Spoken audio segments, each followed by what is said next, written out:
Do you have another story? Well, I have another story involving a mistaken identity, seeing an animal and thinking it might be a Bigfoot and finding out it's something else. And it took place because we were on a stakeout.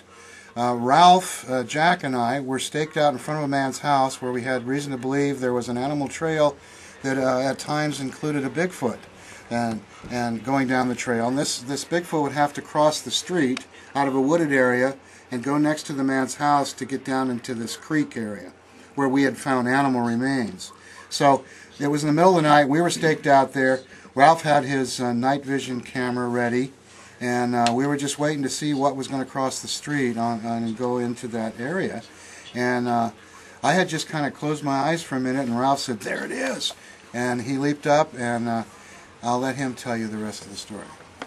I took off running after this thing, opened up the car and ran after it, thinking for sure that it was either somebody or something that was on two legs that was creeping across the street. Now, at the house that we were staking out, we were sitting in my truck across the street, a couple of houses down. He had his front light on, and that front light extended out into the street. Well, this creature came from behind a vehicle and was just in the edges of the light, just catching the corner of the light. It knew not to go into the light. It stayed right on the edge of the light. Well, it looked like somebody was crouched down and ran across the street.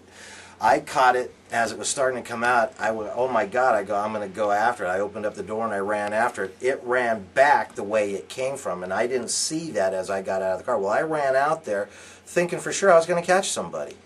And I heard it in the bushes coming around, and then it ran around me, and then I got it on video. It jumped out, and it was a deer.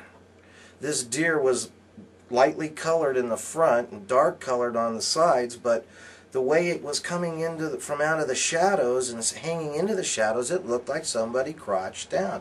It was the darndest thing I've ever seen, and I've seen hundreds of deers at night vision and the whole 9 yards, and I've never seen anything like that. Then another incident happened a half an hour after that, basically the same thing. All of a sudden, I'm looking in the rear view, looking behind us, looking forward, rear view, forward, and as one of the times I look forward, all of a sudden, out of nowhere, is this object standing straight in front of us next to the truck, basically in the same area as I saw the first deer.